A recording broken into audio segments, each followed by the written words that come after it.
साथ संघर्ष करो, हम तुम्हारे साथ माननीय हैं, वामन मेश्राम साथ संघर्ष करो, हम तुम्हारे साथ माननीय हैं, वामन मेश्राम साथ संघर्ष करो, हम तुम्हारे साथ हैं। ईवीएम हटाओ, देश बचाओ, ईवीएम हटाओ, देश बचाओ, ईवीएम हटाओ, देश बचाओ। वोट हमारा, ईवीएम तुम्हारा, नहीं चलेगा, नहीं चलेगा, वोट हमारा, ईवीएम तुम्हारा, नहीं चलेगा, नहीं चलेगा, वोट हमारा, ईवीएम तुम्हारा, नहीं चलेगा, नहीं चलेगा। बोल 50 से, जय मूल निवासी, बोल 50 से, जय मूल निवासी, बोल 50 से, जय मूल निवासी।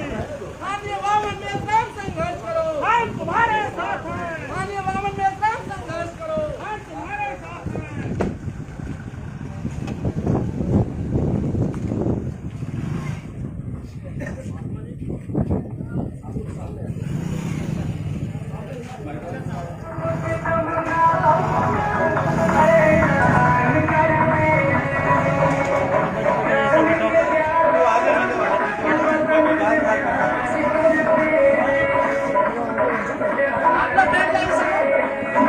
जय भीम, जय भारत, जय मूल निवासी।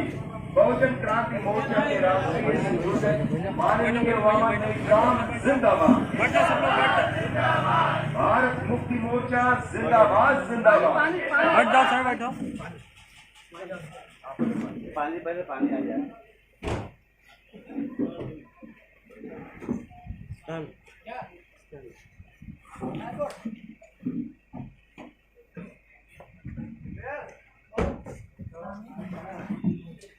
विरोध।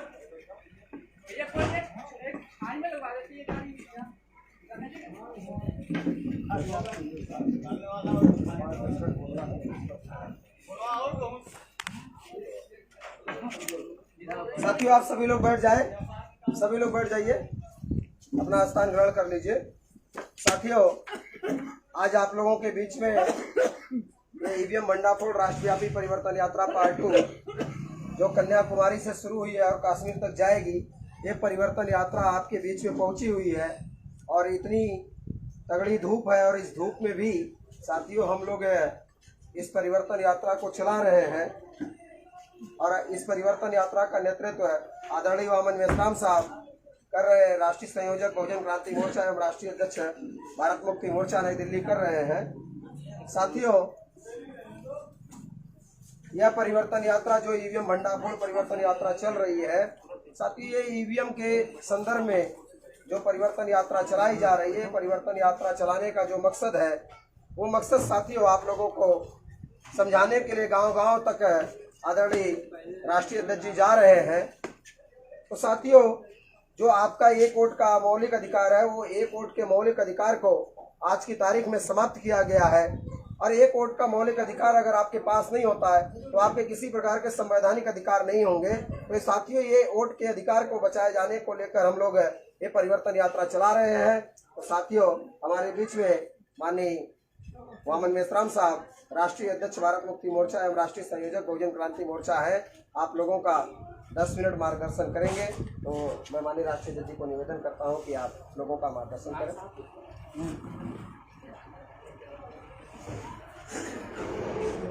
साथियों,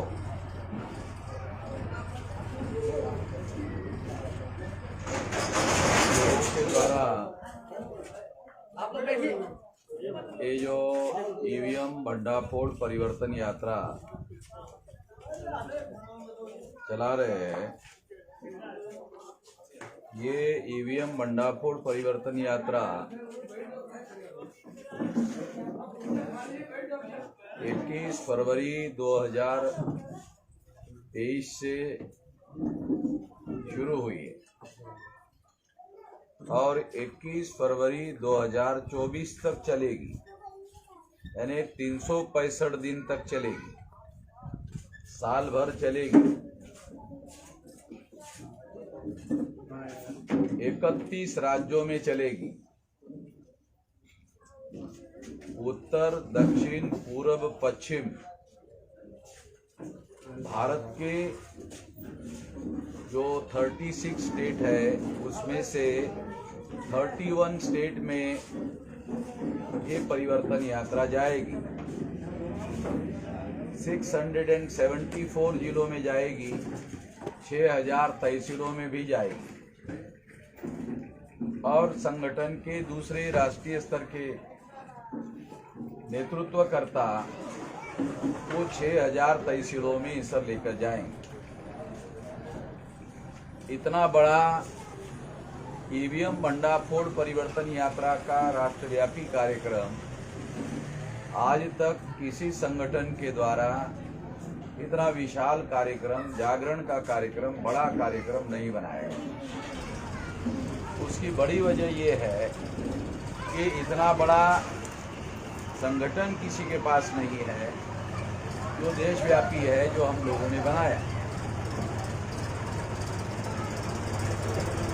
इस संगठन के द्वारा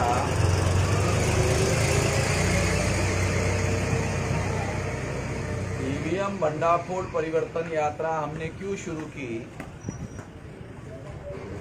उसकी बड़ी वजह यह है कि 8 अक्टूबर 2013 को सुप्रीम कोर्ट के द्वारा ये निर्णय दिया गया कि ईवीएम मशीन के माध्यम से फ्री, फेयर एंड ट्रांसपेरेंट चुनाव नहीं हो सकता। फ्री यानी भ्रष्टाचार मुक्त चुनाव नहीं हो सकता, फेयर यानी निष्पक्ष चुनाव नहीं हो सकता, ट्रांसपेरेंट यानी पारदर्शी चुनाव नहीं हो सकता, क्योंकि ईवीएम मशीन में वोट डालने के बाद पता नहीं चलता वो किसके नाम पर जमा होता है। इसलिए ईवीएम मशीन पारदर्शी नहीं है। ऐसा निर्णय सुप्रीम कोर्ट ने दिया और सुप्रीम कोर्ट कोई छोटी मोटी तहसील की अदालत नहीं है। ये भारत के संविधान के अनुसार निर्माण की हुई सबसे बड़ी अदालत है, उसके ऊपर कोई अदालत नहीं है। इसलिए ये जो निर्णय दिया गया, ये निर्णय बदलने वाला नहीं है। जैसे तहसील की कोर्ट फैसला देती है तो जिले के कोर्ट में बदल जाती है, मगर ये सुप्रीम कोर्ट का फैसला है, इसलिए ये बदलने का सवाल नहीं है। पहली बात तो ये हम लोगों को समझना है कि ये सुप्रीम कोर्ट के द्वारा दिया हुआ फैसला है और सुप्रीम कोर्ट ने छानबीन करने के आधार पर यह फैसला दिया कि ईवीएम मशीन के द्वारा फ्री, फेयर एंड ट्रांसपेरेंट चुनाव नहीं हो सकता। फ्री यानी मुक्त चुनाव, भ्रष्टाचार मुक्त चुनाव नहीं हो सकता, फेयर यानी निष्पक्ष चुनाव नहीं हो सकता, ट्रांसपेरेंट यानी पारदर्शी चुनाव नहीं हो सकता। ये तीनों शब्दों को मिलाकर अगर कहा जाए तो ईवीएम मशीन घोटाला करके चुनाव करवाती है।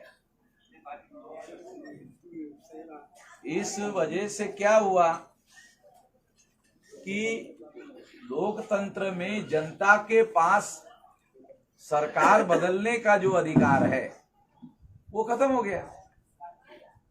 ईवीएम मशीन आप लोगों के वोटों की चोरी करवा के जिसको चाहती है उसको चुनाव जितवा देती है।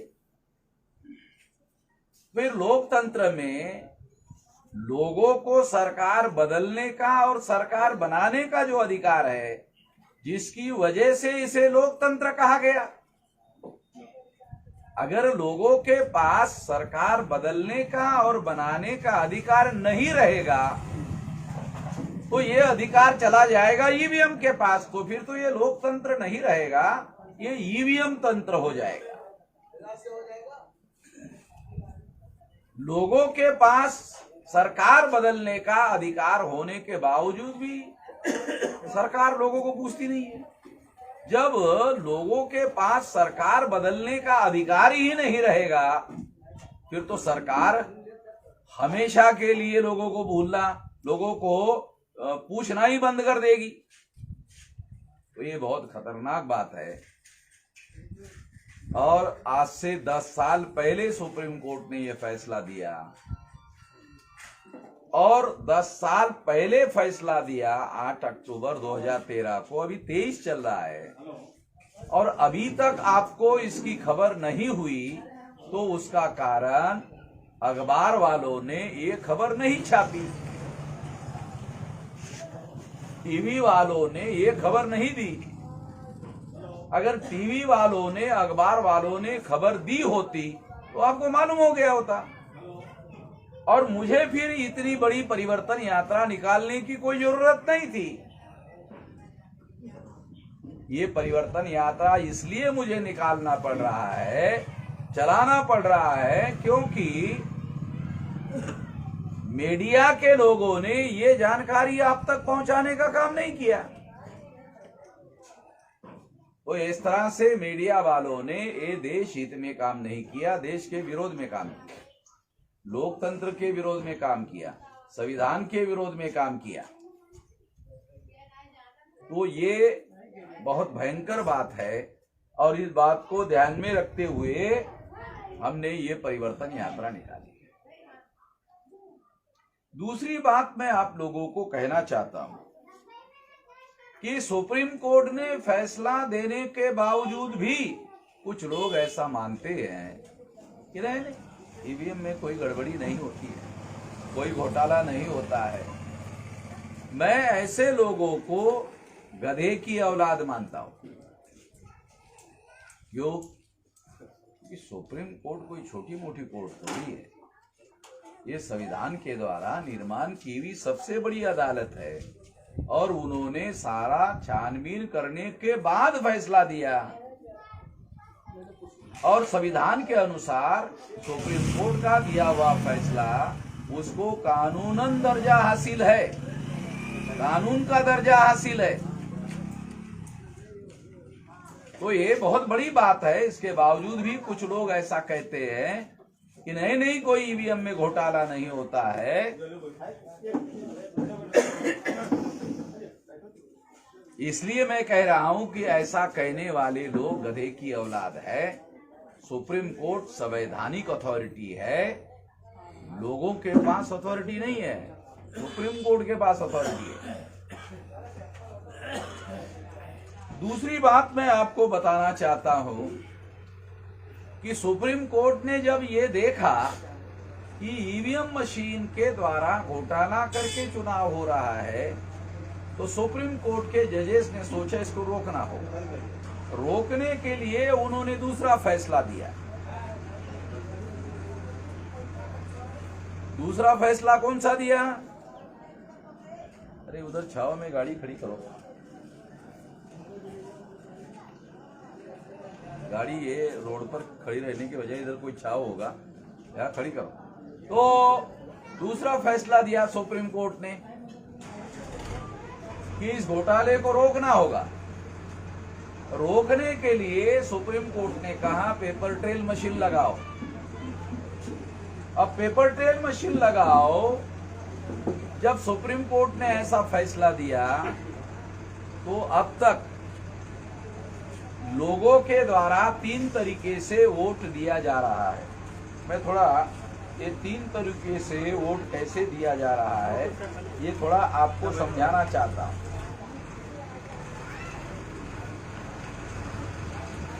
पहले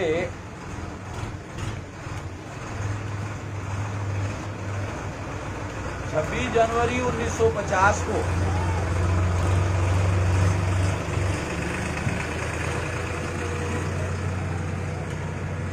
जनवरी 1950 को जब संविधान लागू हुआ तो 1952 में प्रथम लोकसभा का चुनाव हुआ। तो उस समय वोट जो है बैलेट पेपर होता था। पुराने बुजुर्गों को मालूम है बैलेट पेपर होता था। तो बैलेट पेपर जब होता था तब से लेकर अब तक 3 तरीके से वोट हो रहा है। तो मैं ये थोड़ा समझाता हूं तो जिससे बात आपको समझ में आ जाएगा। पहले बैलेट पेपर होता था और जब आप वोट डालने के लिए जाते थे तो बूथ लेवल के कर्मचारी चुनाव आयोग के आपको बैलेट पेपर देते थे। तो आप देखते थे कि कौन कौन उम्मीदवार खड़े हैं। फिर देखते थे चुनाव निशान क्या है, गधा है, घोड़ा है, सुअर है, कुत्ता है। ऐसे चुनाव निशान नहीं होते। आप लोग भी जानते हैं, मैं भी जानता हूं। मैं आपको समझाने के लिए उदाहरण दे रहा हूं। ताकि बात आपको समझाई जा सके। फिर आप देखते थे कि किसको वोट दे, किसको वोट दे, गधे को दे क्या, घोड़े को दे क्या, सुअर को दे गए, सुअर को, चलो कुत्ते को वोट दे दिया जाए। उदाहरण के लिए बता रहा हूं, चलो अभी इसके बाद इस बात जो है कुत्ते को वोट दे दिया जाए। तो फिर आप क्या करते थे, उस समय मोहर होती थी, होती थी मोहर होती थी, मोहर उठाते थे, फिर देखते थे अरे शाही लगा हुआ नहीं, तो आप क्या करते थे, हाँ शाही लग गया। मैं इसलिए थोड़ा सा एक्शन करके समझा रहा था कि बात आपको समझ में आ जाए। सवाल मेरे समझने का नहीं, सवाल आप लोगों के समझने का है। तो फिर शाही लगने के बाद आप देखते थे कि अरे कुत्ता कहाँ आया, तो फिर आप ऐसा लगा हाँ लग गया है कुत्ते। फिर उसके बाद आप क्या करते थे, ऐसा फोल्ड करते थे, अरे बड़ा हो गया थोड़ा छोटा कर, फिर और छोटा करते थे और फिर बैलेट बॉक्स में डाल देते थे और निश्चिंत होकर घर में जाते थे ये सोचकर कि मैंने जिस कुत्ते को वोट दिया है मेरा वोट कुत्ते के नाम पर जमा हो गया, और गारंटी से अपने घर में जाते थे कि मेरा वोट तो बराबर चला गया। अब आ गया ईवीएम, ये तो पहले तरीके का वोट हो गया, अभी दूसरा तरीका ईवीएम आ गया। ईवीएम में आपने जाके बटन दबाया, बटन दबाया 2004 में, क्योंकि 2004 में सारे देश भर में लगी मशीन, आपने बटन दबाया, दबाने के बाद कौन से चुनाव निशान पर मुहर लगी आपको आंखों से दिखाई नहीं दिया। 2004 में, 2009 की बात बोल रहा हूँ, दिखाई नहीं दिया आंखों से, तो आपको डाउट होगा साला मेरा वोट जो है इधर उधर तो साला गिर तो नहीं गया, तो वोटर को लगा कि इधर साला दिख नहीं रहा, तो इधर उधर देखा तो चुनाव आयोग के कर्मचारी ने देखा कि ये वोटर कंफ्यूज हो गया। आता है चुनाव आयोग का कर्मचारी और उसको कहता है हो गया, अच्छा हो गया, तो वोटर को लगता है साला मुझे दिखाई नहीं दिया, ये बैलेट पेपर पर को मेरी आंखों के सामने होता था, ये ईवीएम मशीन में मेरी आंखों के सामने हो नहीं रहा है। तो वो कंफ्यूज रह के कर्मचारी की बात मान करके घर में चला जाता, ये सोचकर कि पता नहीं साला मेरा वोट किसके नाम पर जमा। जब बैलेट पेपर था तो निश्चिंत होता था कि मैंने जिस कुत्ते को वोट दिया है मेरा वोट उस कुत्ते के नाम पर जमा हो गया। मगर ईवीएम मशीन में पता नहीं चल रहा है कि वोट किसके नाम पर जमा हो गया। अब होता क्या है, जब आप बटन दबाते हो आंखों से दिखाई नहीं देता, वो ईवीएम मशीन के अंदर आपका वोट चला जाता है और इलेक्ट्रॉनिक रिकॉर्ड में आपका वोट जमा हो जाता है। अब इलेक्ट्रॉनिक वोट जो है वो आंखों से दिखाई नहीं दे रहा है, वो इलेक्ट्रॉनिक रिकॉर्ड है, वो आंखों से दिखाई नहीं दे रहा है, मगर बैलेट पेपर पर दिखाई देता था, आंखों से दिखाई देता था। इसका साइज होता था, इसका वजन होता था और इसका फिजिकल एविडेंस होता था, भौतिक सबूत होता था। मगर इलेक्ट्रॉनिक रिकॉर्ड आंखों से दिखाई नहीं देता, इसका कोई भौतिक सबूत नहीं होता, ईवीएम मशीन के अंदर चला जाता और चले जाने के बाद सारे दुनिया के लोग ऐसा मानते हैं कि इलेक्ट्रॉनिक रिकॉर्ड ट्रांसफरेबल होता है। इलेक्ट्रॉनिक रिकॉर्ड ट्रांसफरेबल होता है, यानी दूसरे के नाम पर ट्रांसफर किया जा सकता है। देखो आपको सबूत के तौर पर बताता हूं, ट्रांसफरेबल होता है सबूत के तौर पर बताता हूं। ये मोबाइल इलेक्ट्रॉनिक है कि नहीं? अब इलेक्ट्रॉनिक है तो मैं वहां आपको प्रयोग करके दिखाता हूं।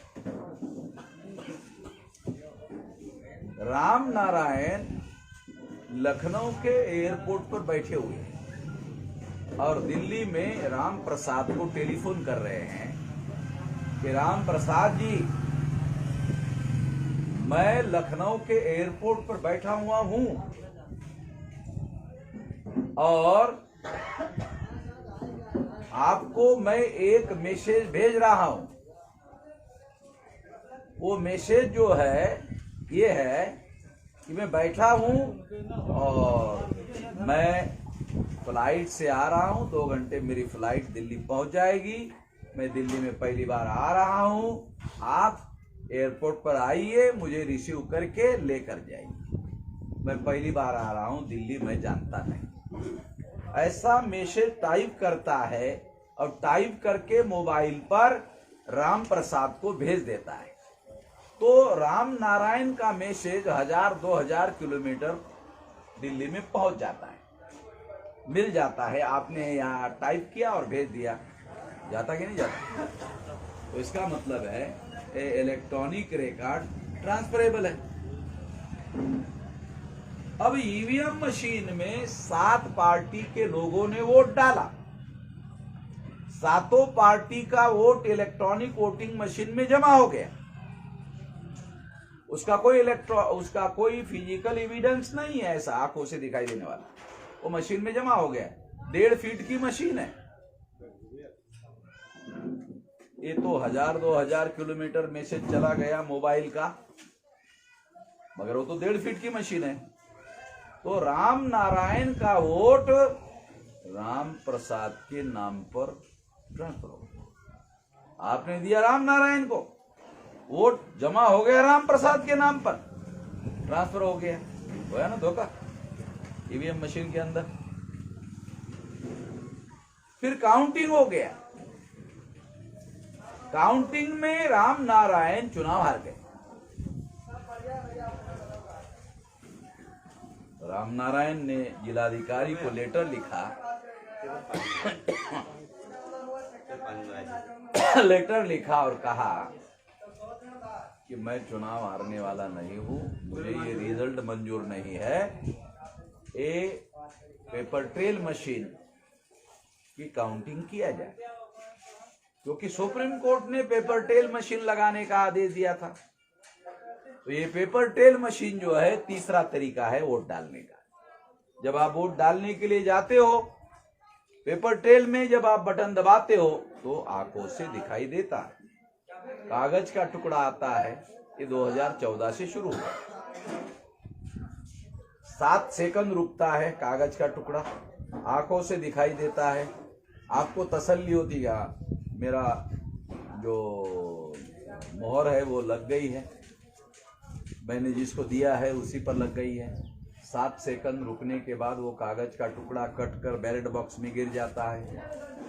तो राम नारायण ने कहा कि ये बैलेट बॉक्स में जो कागज का टुकड़ा गिरा हुआ है उसकी गिनती किया जाए।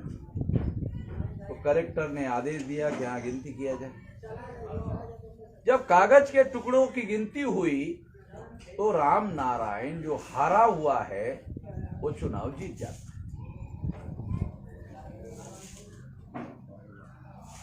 वो चुनाव कैसे जीत गया? जो ईवीएम मशीन ने हरवा दिया था वो पेपर ट्रेल मशीन ने जितवा दिया। कैसे? ये बात थोड़ा आपको समझाता हूं।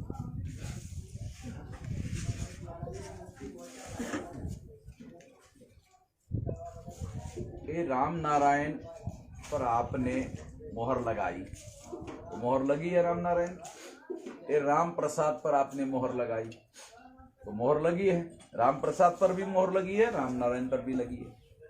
राम नारायण में जो मोहर लगी है चुनाव निशान में, वो वोट राम प्रसाद के नाम में ट्रांसफर नहीं हो सकता। क्यों? क्योंकि इसका फिजिकल एविडेंस अलग अलग है। इस पर राम प्रसाद का लगा हुआ है, इस पर राम नारायण का लगा हुआ है।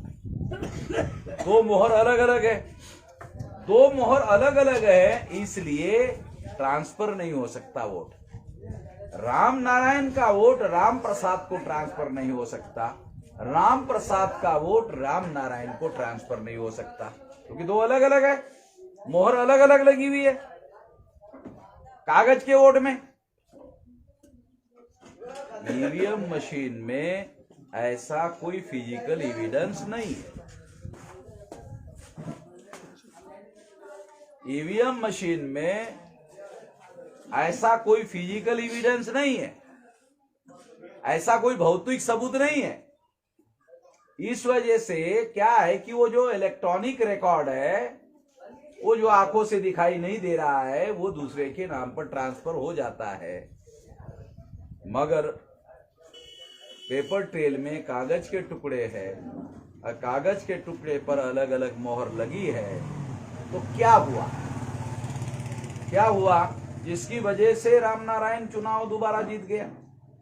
क्योंकि राम नारायण को जिसने भी वोट दिया उसका वोट ईवीएम में तो दूसरे के नाम पर जमा हो गया, मगर पेपर ट्रेल का रिकॉर्ड ट्रांसफर नहीं हुआ। इस वजह से राम नारायण पेपर ट्रेल के वोट में चुनाव जीत गया। तो सुप्रीम कोर्ट ने घोटाला रोकने के लिए पेपर ट्रेल मशीन लगाया। अब चुनाव आयोग ने क्या किया? सुप्रीम कोर्ट ने तो ऑर्डर दिया घोटाला पकड़ने के लिए, मगर चुनाव आयोग ने पेपर ट्रेल मशीन जो घोटाला पकड़ने वाली है वो लगाया नहीं। ना लगाने की वजह से, और जब लगाया तो 0.33% लगाया, यानी आधा % से भी कम लगाया, तो ये चोरी पकड़ना संभव नहीं हुआ। इस तरह से ये घोटाला बदस्तूर जारी है। लोगों को कुछ भी पता नहीं है। आप लोगों के साथ धोखाधड़ी हो रही है, तो ये धोखाधड़ी लोगों को जब तक बताई नहीं जाएगी तब तक पता चलेगा कैसे? इसलिए ये जागरण अभियान सारे देश भर में हमने शुरू किया। इसका परिणाम ये हुआ कि दिल्ली में 13 पार्टी की मीटिंग हुई और उन्होंने इलेक्शन कमीशन को ये लिख कर दिया कि ईवीएम मशीन में घोटाला होता है। तो हमने जो जागरण शुरू किया, हमने पॉलिटिकल पार्टी के नेताओं को कहा, समझाया, वो नहीं माने तो हमने जनता में जागरण किया। अब जनता में जागरण शुरू कर दिया तो पॉलिटिकल पार्टी के नेताओं को क्या लगा, खाली हमारी क्रेडिबिलिटी खत्म हो जाएगी तो वामन मेश्राम का आंदोलन आगे बढ़ेगा। तो अपनी लाज बचाने के लिए उन्होंने मामले को वहां नरेंद्र मोदी जागरण अभियान हम चला रहे हैं। तो आशा है कि कुछ बातें आप लोगों को समझ में आई होगी, क्योंकि यहाँ मेरा कोई कार्यक्रम नहीं था, मगर आप लोगों ने अनुरोध किया कि हम लोग 10, 20, 25, 50 इकट्ठा हो रहे हैं तो 10-5 कह दिया जाए। मैंने 10 मिनट के जगह 20 मिनट आपको 10 मिनट बोनस में दे दिया, ताकि बात आपको समझ में आ जाए। हमारा कार्यक्रम आगे, तो आशा करता हूँ कुछ बात आपको समझ में आई होगी। इस आंदोलन के साथ जुड़ने के लिए मैं आपको अपील करता हूँ कि आने वाले समय में ये लड़ाई देशव्यापी लड़ाई है, 31 स्टेट में चलने वाला आंदोलन है, ये कोई छोटा मोटा आंदोलन नहीं है। तो आपने भी बात ध्यान से सुनी, इसके लिए आभार, धन्यवाद। बहुत बहुत धन्यवाद सर। साथियों, हम लोग जो आंदोलन चला रहे हैं, ये आंदोलन साथियों हम लोग समाज के सहयोग से चला रहे हैं। तो साथियों, आप लोगों को जो भी साथी इस आंदोलन को चलाने के लिए, ताकि ये 365 दिन की यात्रा है, ये 365 दिन की यात्रा हम लोग लगातार चला सके, तो इसके लिए जो भी साथी अपना इस आंदोलन के लिए जो सहयोग करना चाहता है कि हम भी इस आंदोलन में सहयोगी बनना चाहते हैं, कि 150, 200, 500 हम भी इस आंदोलन के लिए सहयोग करना चाहते हैं, तो जो साथी सहयोग करना चाहते हैं वो आकर के माननीय राष्ट्रीय अध्यक्ष जी को अपनी तरफ से जन आंदोलन निर्माण निधि के तौर पर भी सहयोग कर सकते हैं, ताकि ये आंदोलन हम लोग लगातार चला सके। तो जो भी साथी करना चाहते हैं वो आकर के साहब को यह निधि भेंट कर सकते हैं। जो भी साथी इस आंदोलन को चला, क्योंकि साथियों ये वोट का अधिकार आपका मौलिक अधिकार है और इसी मौलिक अधिकार में सारे अधिकार निहित है, तो आप लोगों को इसके लिए सहयोग किया जाना चाहिए। तो आप लोग ऐसा करें साथियों। धन्यवाद।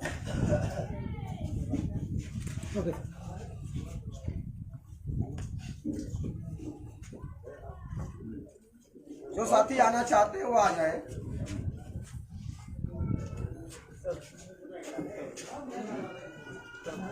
तो बहुत पुराने साथी हैं।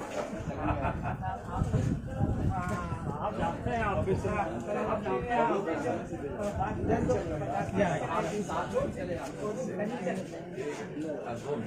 आगे देखिए एक ओके सर।